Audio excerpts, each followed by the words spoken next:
You're gonna destroy millions of lives. Only a cynical man would call what these people have lives, Wayne.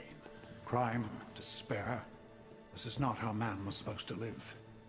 The League of Shadows has been a check against human corruption for thousands of years.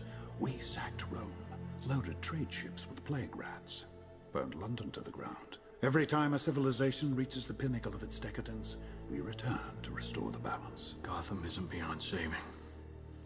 Give me more time. There are good people here. You are defending a city so corrupt we have infiltrated every level of its infrastructure. No one can save Gotham. When a forest grows too wild, a purging fire is inevitable and natural. Tomorrow the world will watch in horror as its greatest city destroys itself. The movement back to harmony will be unstoppable this time. You attacked Gotham before. Of course. Over the ages, our weapons have grown more sophisticated. With Gotham, we tried a new one: economics.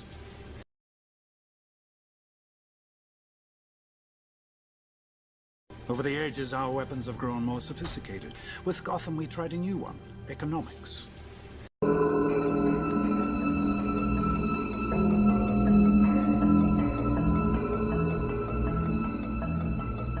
We economic hitmen really have been the ones responsible for creating this first truly global empire.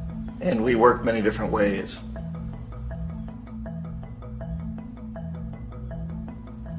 But perhaps the most common is that we will identify a country that has resources our corporations covet, like oil, and then arrange a huge loan to that country from the World Bank or one of its sister organizations. But the money never actually goes to the country. Instead, it goes to our big corporations to build infrastructure projects in that country: power plants, industrial parks, ports, things that benefit a few rich people in that country, in addition to our corporations, but really don't help the majority of the people at all. However, those people, the whole country is left holding a huge debt. It's such a big debt they can't repay it, and that's part of the plan, that they can't repay it.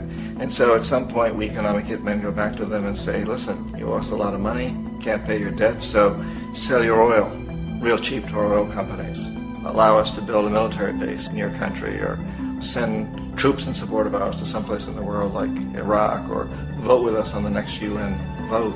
To have their electric utility company privatized and their water and sewage system privatized and sold to U.S. corporations or other multinational corporations. So there was that whole mushrooming thing, and it's so typical of the way the IMF and the World Bank work. That you put a country in debt, it's such a big debt it can't pay it, and then you offer to refinance that debt and pay even more interest. And you demand this quid pro quo, which you call a conditionality or good governance, which means basically that they've got to sell off their resources, including many of their social services, their utility companies, their school systems sometimes, their penal systems, their insurance systems, to foreign corporations. So it's a double, triple, quadruple whammy. The precedent for economic hitmen really began back in the early 50s when democratically elected Mossadegh, who was elected in Iran, he was considered to be the hope for democracy in the Middle East and around the world. He was Time Magazine's Man of the Year. But one of the things that he'd run on and began to implement was the idea that foreign oil companies needed to pay the Iranian people a lot more for the oil that they were taking out of Iran. The Iranian people should benefit from their own oil. Strange policy. We didn't like that, of course. But we were afraid to do what we normally were doing, which was to send in the military. Instead, we sent in one CIA agent, Kermit Roosevelt, Teddy Roosevelt's relative. And Kermit went in with a few $1 million and was very, very effective and efficient. And in a short amount of time, he managed to get Mossadegh overthrown and brought in the Shah of Iran to replace him, who always was favorable to oil. And it was extremely effective. Mobs overflow Tehran. Army officers shout that Mossadegh has surrendered and his regime as virtual dictator of Iran is ended. Pictures of the Shah are paraded through the streets as sentiment reverses. The Shah is welcomed home. So back here in the United States, in Washington, people looked around and said, wow, that was easy and cheap. So this established a whole new way of manipulating countries, of creating empire. The only problem with Roosevelt was that he was a card-carrying CIA agent, and had he been caught, the ramifications could have been pretty serious. So very quickly at that point, the decision was made to use private consultants to channel the money through the World Bank or the IMF or one of the other such agencies, to bring in people like me who worked for private companies, so that if we got caught, there would be no governmental ramifications.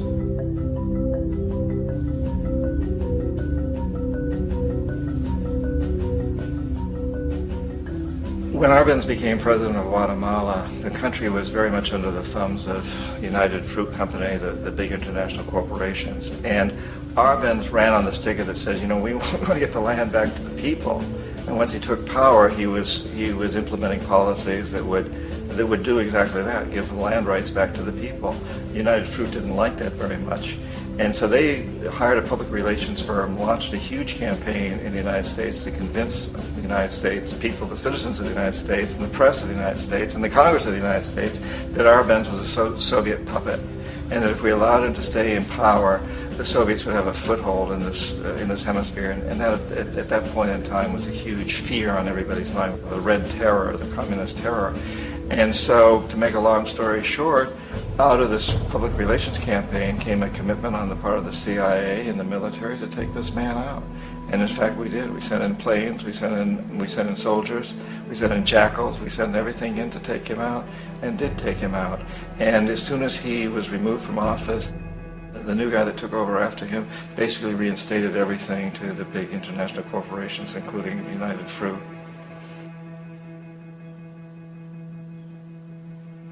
Ecuador for many, many years had been ruled by pro-U.S. dictators, often relatively brutal. Then it was decided that they were going to have a truly democratic election. Jaime Roldos ran for office, and his main goal, he said, as president would be to make sure that Ecuador's resources were used to help the people. And he won, overwhelming, by more votes than anybody had ever won anything in Ecuador. And he began to implement these policies to make sure that the profits from oil went to help the people. Well, we didn't like that in the United States. I was sent down as one of several economic hitmen to change Roldos, to corrupt him, to bring him around, to let him know, you know, okay, you know, you can get very rich, you and your family, if you play our game, but if you continue to try to keep these policies you've promised, you're going to go. He wouldn't listen. He was assassinated. As soon as the plane crashed, the whole area was cordoned off. The only people allowed in were U.S. military from a nearby base and some of the Ecuadorian military. When an investigation was launched, two of the key witnesses died in car accidents before they had a chance to testify. A lot of very, very strange things that went on around the assassination of Jaime Roldos.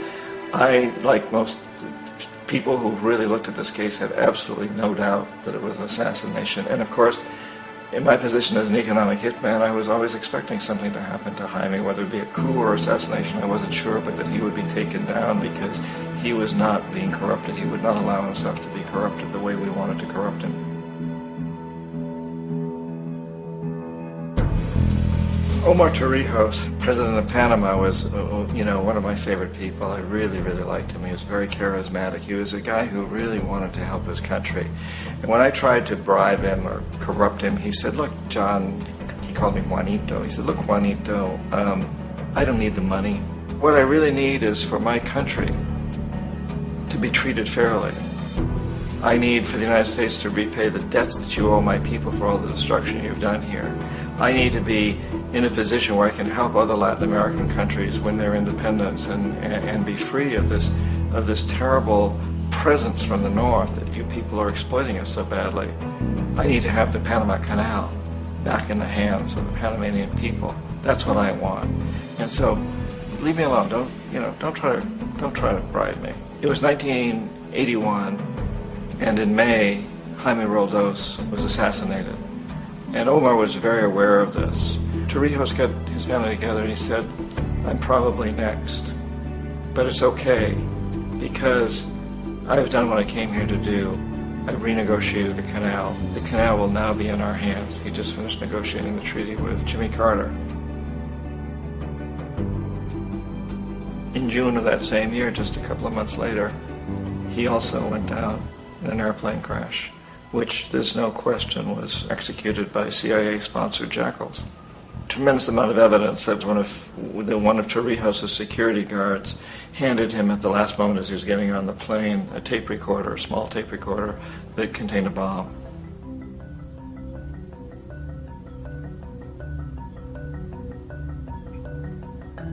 It is interesting to me how this system has continued pretty much the same way for years and years and years, except the economic hitmen have got better and better and better. Then we come up with, very recently, what happened in Venezuela. In 1998, Hugo Chavez gets elected president, following a long line of presidents who had been very corrupt and basically destroyed the economy of the country. And Chavez was elected amidst all that. Chavez stood up to the United States, and he's done it primarily demanding that Venezuelan oil be used to help the Venezuelan people.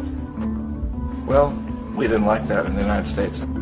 So in 2002, a coup was staged, which there's no question in my mind, and most other people's minds, that the CIA was behind that coup.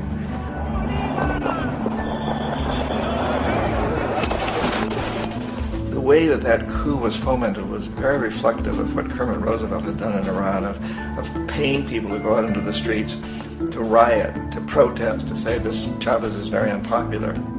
You know, if you can get a few thousand people to do that in television, can make it look like it's the whole country, and things start to mushroom.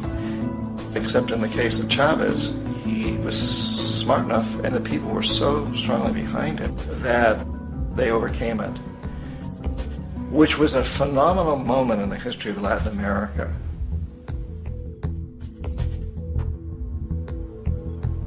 Iraq actually is a perfect example of the way the whole system works. So we economic hitmen are the first line of defense. We go in and we try to corrupt governments and get them to accept these huge loans, which we then use as leverage to basically own them. If we fail, as I failed in Panama with Omar Torrijos and in Ecuador with Jaime Roldos, men who refuse to be corrupted, then the second line of defense is we send in the jackals. And the jackals either overthrow governments or they assassinate. And once that happens, when a new government comes in, boy, it's going to toe the line, because the new president knows what will happen if he doesn't. In the case of Iraq, both of those things failed. Economic hitmen were not able to get through to Saddam Hussein. We tried very hard. We tried to get him to accept a deal very similar to what the House of Saud had accepted in Saudi Arabia, but he wouldn't accept it. And so the jackals went in to take him out. They couldn't do it. His security was very good. After all, he had one time worked for the CIA. He'd been hired to assassinate a former president of Iraq and failed, but he knew the system. So in '91, we send in the troops and we take out the Iraqi military. So we assume at that point that Saddam Hussein is going to come around. We could have taken him out, of course, at that time, but we didn't want to. He's the kind of strong man we like. He controls his people. We thought he could control the Kurds and keep the Iranians in their border and keep pumping oil for us. And then once we took out his military, now he's going to come around. So the economic hitmen go back in the 90s without success. If they'd had success, he'd still be running the country. We'd be selling him all the fighter jets he wants and everything else he wants. But they couldn't. They didn't have success. The jackals couldn't take him out again. So we sent the military in once again, and this time we did the complete job and took him out, and in the process created for ourselves some very, very lucrative construction deals. Had to reconstruct a country that we'd essentially destroyed, which is a pretty good deal if you own construction companies, big ones. So, you know, Iraq shows the three stages.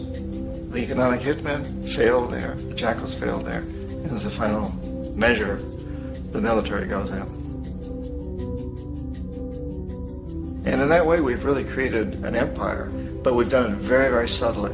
It's clandestine. All the empires of the past were built on the military, and everybody knew they were building them. So the British knew they were building them, the French, the Germans, the Romans, the Greeks, and they were proud of it. And they always had some excuse, like spreading civilization, spreading some religion, something like that. But they knew they were doing it.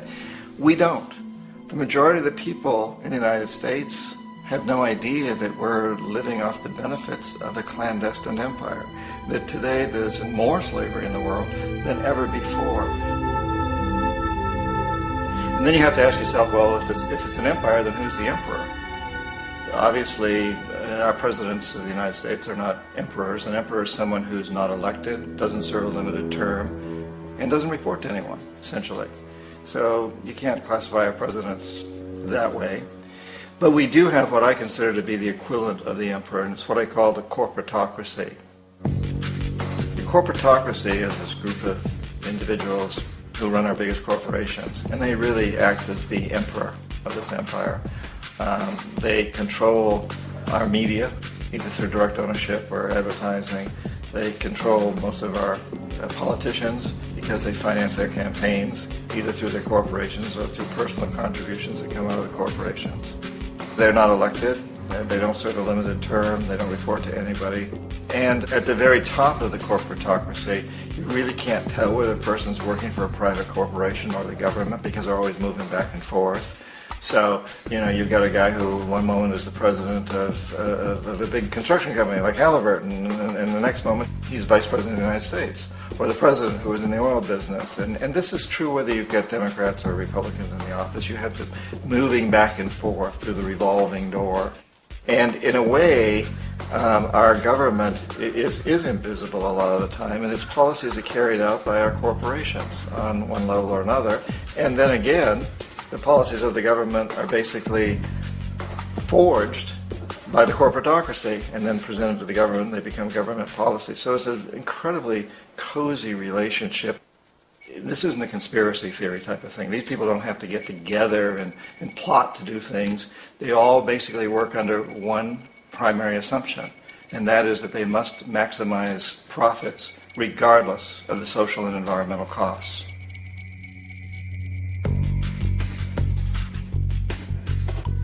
This process of manipulation by the corporatocracy through the use of debt, bribery, and political overthrow is called globalization. Just as the Federal Reserve keeps the American public in a position of indentured servitude through perpetual debt, inflation, and interest, the World Bank and IMF serve this role on a global scale. The basic scam is simple. Put a country in debt either by its own indiscretion or through corrupting the leader of that country, then impose conditionalities or structural adjustment policies, often consisting of the following. Currency devaluation. When the value of a currency drops, so does everything valued in it. This makes indigenous resources available to predator countries at a fraction of their worth. Large funding cuts for social programs. These usually include education and healthcare, compromising the well-being and integrity of the society, leaving the public vulnerable to exploitation. Privatization of state-owned enterprises. This means that socially important systems can be purchased and regulated by foreign corporations for profit. For example, in 1999, the World Bank insisted that the Bolivian government sell the public water system of its third largest city to a subsidy of the U.S. corporation Bechtel. As soon as this occurred, water bills for the already impoverished local residents skyrocketed. It wasn't until after a full-blown revolt by the people that the Bechtel contract was nullified.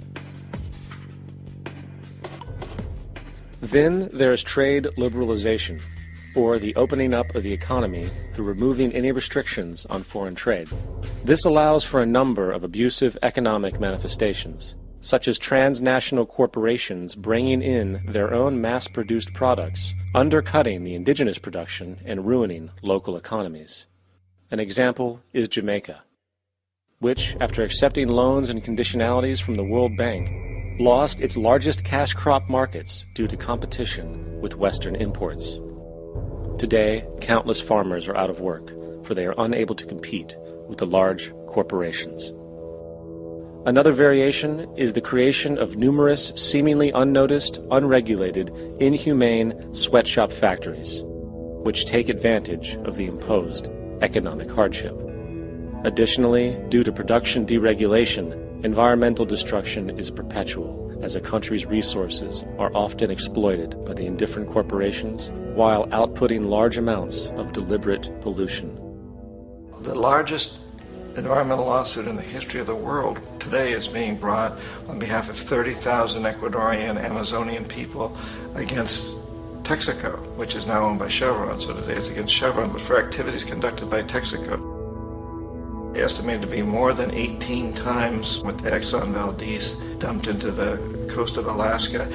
In the case of Ecuador, it wasn't an accident. The oil companies did it intentionally. They knew they were doing it to save money out there rather than arranging for proper disposal.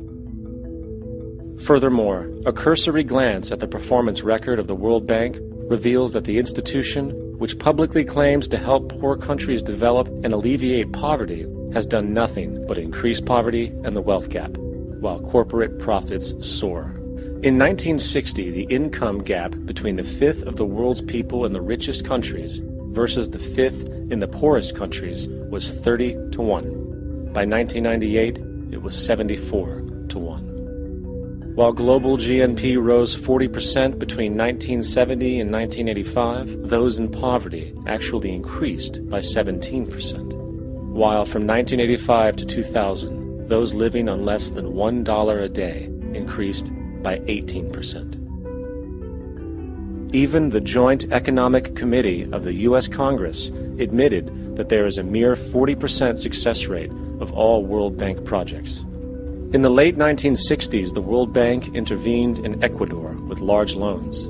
During the next 30 years, poverty grew from 50% to 70%.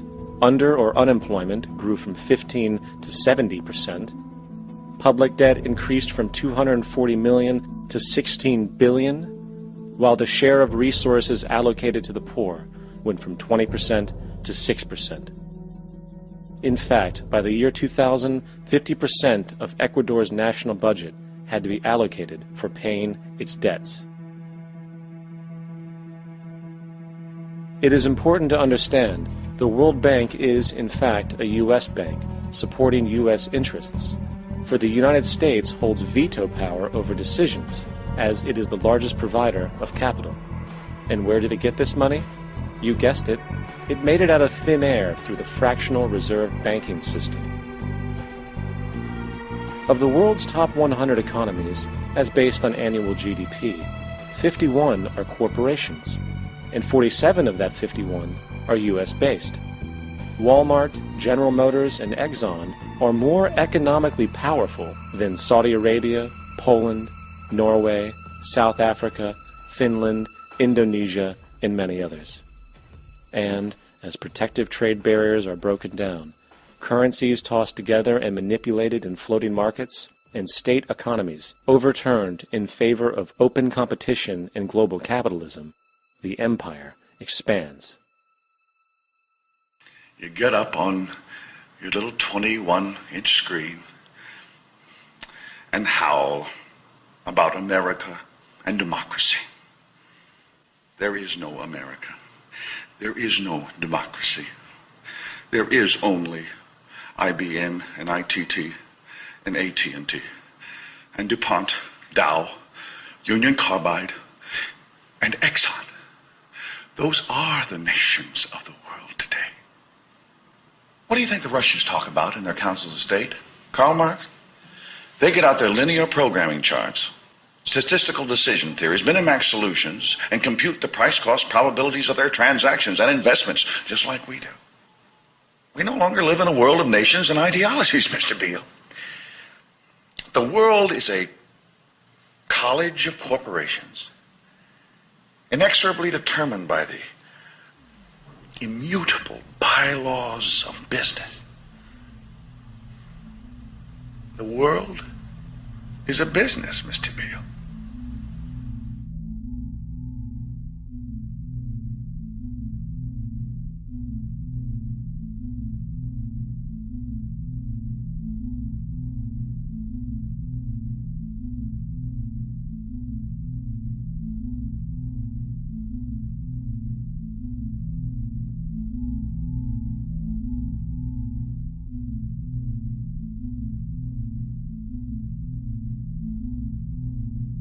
The world is being taken over by a handful of business powers who dominate the natural resources we need to live while controlling the money we need to obtain these resources. The end result will be world monopoly, based not on human life, but financial and corporate power. These so-called counterterrorism measures, of course, have nothing to do with social protection, and everything to do with preserving the establishment amongst the growing anti-American sentiment both domestically and internationally, which is legitimately founded on the greed-based corporate empire expansion that is exploiting the world. The true terrorists of our world do not meet at the docks at midnight or scream Allah Akbar before some violent action. The true terrorists of our world wear $5,000 suits and work in the highest positions of finance, government, and business. So, what do? How do we stop a system of greed and corruption that has so much power and momentum? How do we stop this aberrant group behavior which feels no compassion for, say, the millions slaughtered in Iraq and Afghanistan, so the corporatocracy can control energy resources and opium production for Wall Street profit?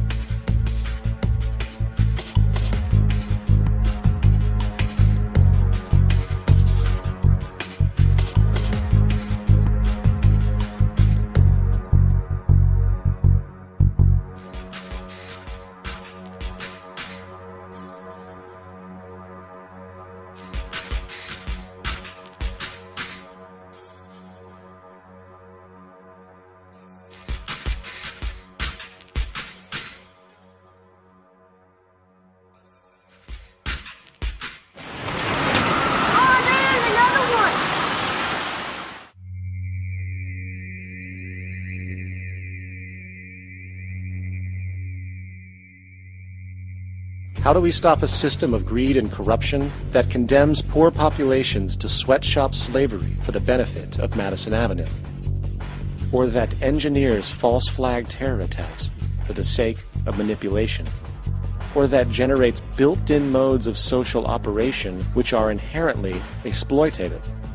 Or that systematically reduces civil liberties and violates human rights in order to protect itself from its own shortcomings? How do we deal with the numerous covert institutions, such as the Council on Foreign Relations, the Trilateral Commission, and the Bilderberg Group, and other undemocratically elected groups which, behind closed doors, collude to control the political, financial, social, and environmental elements of our lives? In order to find the answer, we must first find the true underlying cause. For the fact is, the selfish, corrupt, power, and profit-based groups are not the true source of the problem.